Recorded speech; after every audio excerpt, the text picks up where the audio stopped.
A utilidade do pensamento. Linguagem criacional. Dos lemurianos aos Homo sapiens sapiens. Assuntos intimamente relacionados. Vou explicar por quê. Pensar vem de pesar. Foi quando passamos a ter senso crítico. Antigamente, aceitávamos as coisas como elas eram. Por um lado, isso nos deixava pacíficos diante dos nossos e diante de tudo. Com o senso crítico, pesacional, porque pensamento é pesar e medir, veio o pensamento, aquilo que compara. O animal tem um resquício de mental. Ele não é totalmente irracional, mas também não é intelectivo. Ele tem o básico para caça e sobrevivência, porque é preciso pensar para agir. Nenhum nervo se move sem a ação de uma mente. O problema é que o animal ele tem um mental muito irrisório, cerca de um palmo, sobressaindo do seu aura, e é invisível aos olhos. Mas a radiação do corpo mental animal sobressai muitas vezes metros além do seu campo pessoal. É assim que um cão pode ser treinado, o cão policial, para descobrir muambas, cheiros, inclusive resolver crimes como assassinatos sem solução. O animal consegue penetrar com seu olfato, inclusive estruturas sólidas. Nada o impede de encontrar o que queres. Já o homem, a sua abrangência é ainda maior, atingindo quilometragens, mas o problema é que o mental do homem vai perdendo força conforme se desloca. Já o animal tem essa abrangência apenas para instintos básicos. Como a gente faz ao olhar? Quando olhamos para algo, estamos também transferindo muito dos fótons que temos em nosso sistema até o objeto, bate no objeto e volta. Possa que venha com déficit de energia e a gente veja tudo distorcido. Essa é uma das causas da gente não enxergar direito as coisas. Já o animal não. Seus fótons são muito mais poderosos. Chegam no objeto e trazem algo, inclusive uma oitava acima da capacidade humana. São partículas de cheiro. Mas o homem também tem muito disso. A gente sabe distinguir entre decomposição animal e decomposição humana. Apesar que às vezes nos confundimos. Dizem que a carne do porco se assemelha muito em odor quando está em franco estado de decomposição, como a matéria humana. Já o animal, ele tem programado uma bateria de programações que distingue uma coisa de outra, mas ele não assimila a ponto de rotular aquilo que ele sente. O animal é emocional? Não. Apesar do seu corpo ser de tônica e de uma dimensão em que foi desenvolvida a emoção, o sentir. É o pré-tato. Então, o animal estando relacionado ao plano astral, que é o plano dito das emoções, não o torna emocional, nem emotivo. Porque ele não assimila a emoção. Então ele não faz nada por malícia. Ele não se desterra diante de uma situação fracassada, vamos dizer assim. Diante da dor, ele não se envolve por demais como o homem, porque o homem, ele pesa a dor. E pesando a dor, a balança pode pender para um lado injusto, e injusto é quando não está justo, e num prato da balança a dor se tornar sofrimento, sobreferre. O que seria isso? É como se estivesse amarrado num trilho de trem e passasse toda uma locomotiva por cima de você. Não sobraria um pedaço para contar a história. Isso é sofrimento. É se espatifar diante de um momento, de uma situação.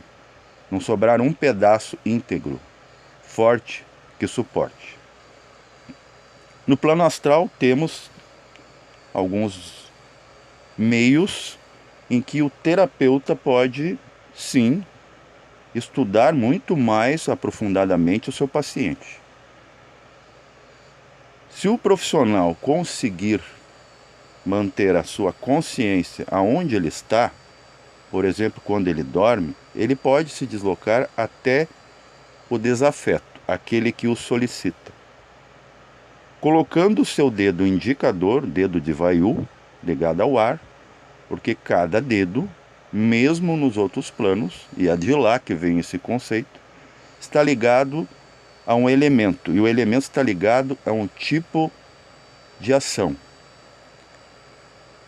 O polegar está ligado ao fogo, o indicador ao ar, o médio ao éter ou à caixa, o anelar está ligado à terra e não à água, por isso que a gente coloca aliança nos matrimônios, porque ligar na terra como no céu. E o mínimo, que é um dedo que está desaparecendo. Um dia vamos ter 4 dedos na sexta raça, somos a quinta. Quinta porque estamos ligados ao Akasha. Estamos já a caminho de uma mente divina. Já fomos assim inconscientes, agora estamos subindo. Não há como descer e nem densificar mais. E essa mente trabalha muitas vezes, se esforça para deixar tudo mais durável. Para a mente ela quer um corpo que não morra mais. Fabricamos coletes, agora descobrimos através da mente a existência do grafeno. Só nos falta reencontrar na natureza o oricalque, que é o que muda a polaridade do átomo, e podemos criar naves antigravidade. Mas isso não está autorizado agora para nós, porque a nossa mente ainda está em maturidade. Seria como dar armas para crianças. Aonde ela tocar, pode acionar e acidentes podem acontecer, até fatais, contra ela e os demais. O profissional, usando não mais de um serviço linear, aprofundando mais, ele agora entra em contato alma profissional com o paciente. Toca com o dedo do ar astral no plexo solar. O plexo solar trabalha como o nosso Sol no nosso sistema. Sabemos da realidade das manchas solares. O que elas são? Elas queimam todas as nossas emoções, todos os erros da mecânica dos reinos. Tudo o que há de karma no humano, no animal, no vegetal e no mineral. Aquilo que não está normal, aquilo que não está trabalhando pelo real. Então, as manchas solares são o quê? O resultado da queima daquilo que a gente não vê.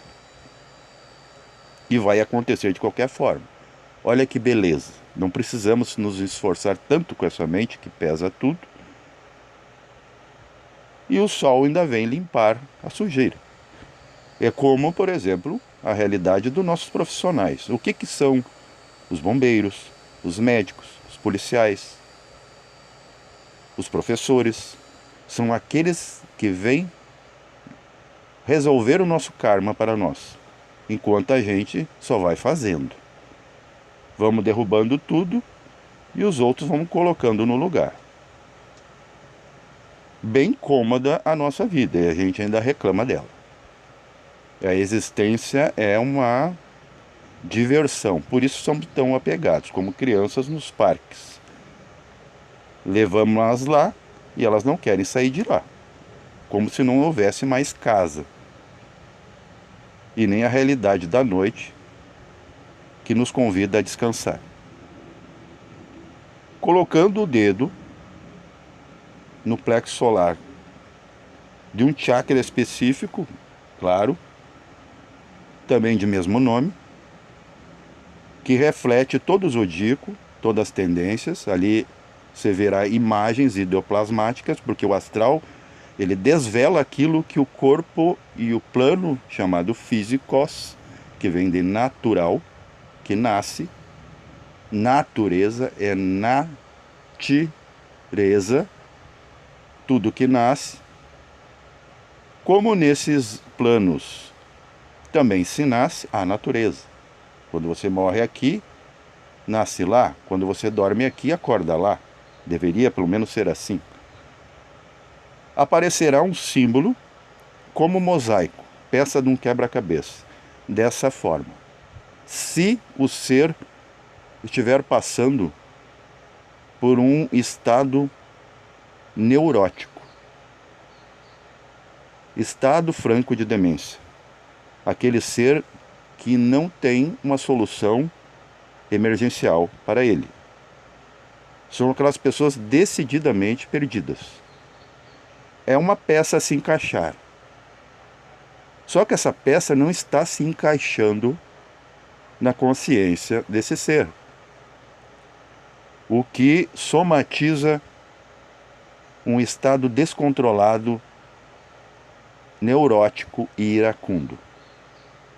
Se verá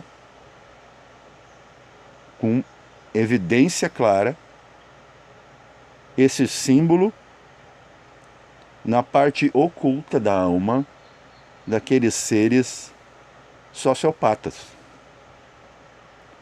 Veja que essa peça, ela até lembra chifres. Parte da animalidade. É o resquício que trazemos da antiguidade. Mas essa peça deve se encaixar, ela deve ser moldada. É uma pedra a se lapidar. Então, se você se depara com esse símbolo no lugar aonde as coisas se revelam, você saberá como agir, ou talvez concluir que não deves fazer nada para mudar o destino daquele. Estará diante de um fato concreto de que é uma alma que veio para experimentar o mal. Ah, mas como? Eu sou um ser humano, eu tenho sentimento, eu quero salvar essa pessoa, eu quero melhorá-la. Nesses casos, é melhor deixar como está. Ah, mas haverão vítimas? O que vamos fazer? Todos estão ligados a essa peça. E o ato de deixar o destino ser como ele é, não nos cabe mudar. Mas ele terá que passar, até encontrar as peças e essa peça se modificar por si. Há certos karmas que só passam se passando. Você só deixa de dever a conta desse mês quando pagá-la. Ninguém vai anulá-la para você. Então, em certos casos, a coisa é constitucional. Não se pode quebrar a lei. A lei é dura, mas é a lei. Dura lex, sed lex. Ligando ao lemuriano, o que acontece? Agora vamos falar dessas nomenclaturas científicas da seleção natural referente ao homem. Australopithecus não é o primeiro lemuriano, é a cruza do lemuriano que agora cadadamente polarizou, se reproduzia por ele mesmo, mas nisso, no reproduzir, criou um outro conceito ou estado, que é o libido. A lei da atração, que atrai criaturas para que o fertilize. Aquela mente lemuriana ainda muito incipiente confunde espécies. Para ele não há ainda diferença, a mente ainda não compara com excelência. E vê um substrato dele mesmo, um derivado, uma lontra e cruza com ela. Sai dessa cruz a partir agora de ovos. Hoje temos o óvulo, que é a subtração do ovo na época do dinossauro, por exemplo. E com o próprio calor ambiental, a ecosfera terrestre, a atmosfera, esses ovos chocam e começam a sair criaturas antroposomorfas. E vão evoluindo, porque a evolução natural, mesmo tardia, demorada, se arrastando pelos dias, ela sim muda. Ela pode mudar, por isso que ela não é real. Mas, como eu sempre digo, nem tudo é essencial, mas tudo é necessário. Se é preciso haver mal, haver desequilíbrio para equilibrar, então a divindade deve saber o que fazer. Então ela sabe que é isso mesmo que deve acontecer. Não serei eu ou você que vai mudar isso. O que podemos mudar em nós, já falei, é a percepção de tudo que acontece, de tudo que é. Aí a gente se nivela, a tudo que é e se torna o tudo, sem precisar descartar existências. Eu não preciso morrer para me reintegrar com a natureza, com a divindade, que é o que nos ensinaram lá para trás, nas ditas que eu vou chamar pseudo-escrituras sagradas. Coisas que tiraram de nós para que nós sejamos autônomos, autômatos, robôs humanos. Do Australopithecus evolui para Neandertal e vai indo até chegar na realidade do Sapiens sapiens. Mas o Sapiens sapiens também é uma cruza de animais, tanto que temos pelugens. Fazemos uso do leite nos primórdios de nossa infância, como os animais. E ainda com uma, vamos dizer, parte que nos desfavorece, nos inferioriza diante dos nossos irmãos animais, em que a gente nasce sem já começar a caminhar. Devemos ser ensinados. Não nascemos nem respirando. É preciso um tapa do médico. Quando que vemos isso no reino animal? E devemos ser ensinados a caçar. A nossa caça é o trabalho que vem de tripalhum, um instrumento de tortura, para ganhar salário, que é o sal, que é aquilo que dá gosto na vida. E o dinheiro é aquilo que dá gosto na vida do ego inferior. Tudo é dinheiro. Porque criamos uma crença que é assim, que não estamos mais na época do escambo. Então, hoje somos essa mistura, essa miscelânea de mistura nenhuma com qualquer coisa. Mas a mente, ela é muito interessante, que ela só aprende com desgraça. Como assim? Agora vamos entrar na utilidade do mal. E o mal, não apenas esse mal pessoal de um contra o outro, competição, violência. A mente, ela é fadada à violência. Veja que quando você está planejando ir para a praia, você já está com o mental inferior, o racional, que fica no meio, perdido entre o baixo e o alto, em você, ligado a um chakra onde está a consciência afogada, que é o cardíaco. A consciência quer contrariar essa mente que mede e diz relaxe, mas a mente está por fora, então ela cobre o ponto da consciência, átomo nous, átomo da vida. E ela já fica fazendo um mapeamento de desgraças, de possibilidades, de fracasso. Meu carro pode bater, eu vou ver acidentes. Ai, aquela curva com aquele abismo. Ai, vai chover. Ai, meu filho está agora na escola, será que ele está bem? A mente nunca tem certeza. Ela projeta problemas que não existem. Agora que entra a linguagem criacional, para bem ou para mal. Há problemas reais. Por exemplo, uma pedra na frente do meu caminho. Se a pedra for muito grande, eu não tenho forças físicas. Minha mente mede. Não posso. Então o que você faz? Você contorna. Então, a pedra na frente do caminho maior do que você é um problema real. Mas problema vem de contornar.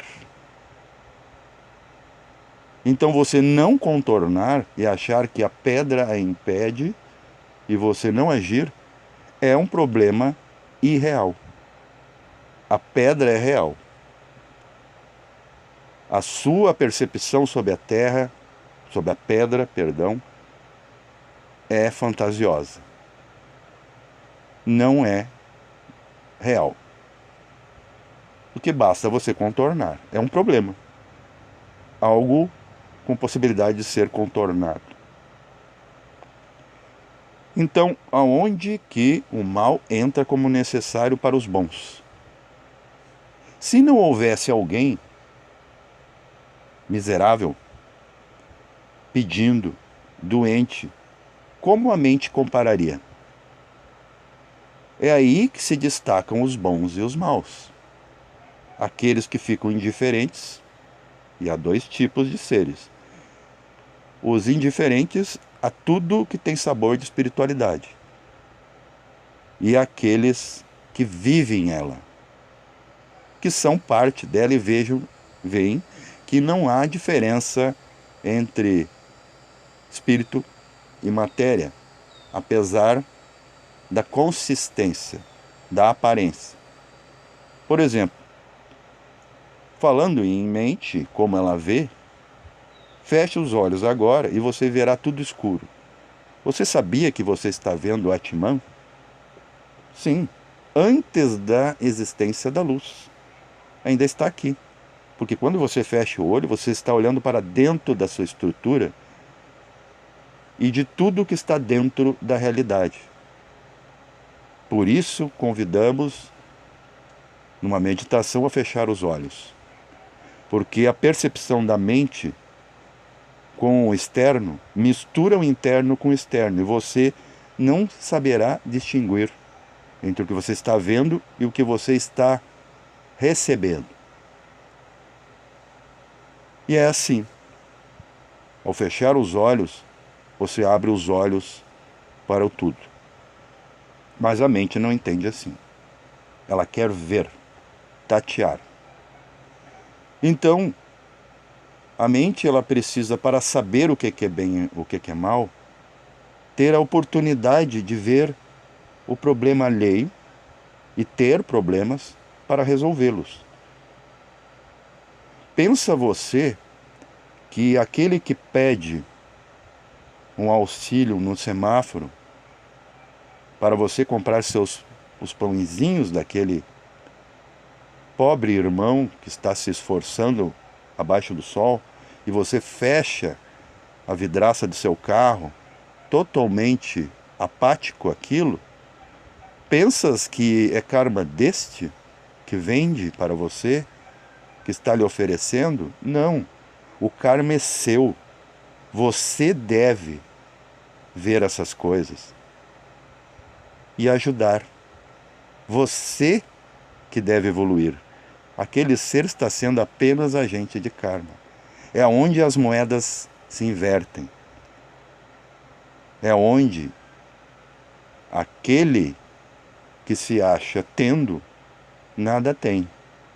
E aquele que em plena miséria atingiu os maiores valores. Paz e verencial a todos.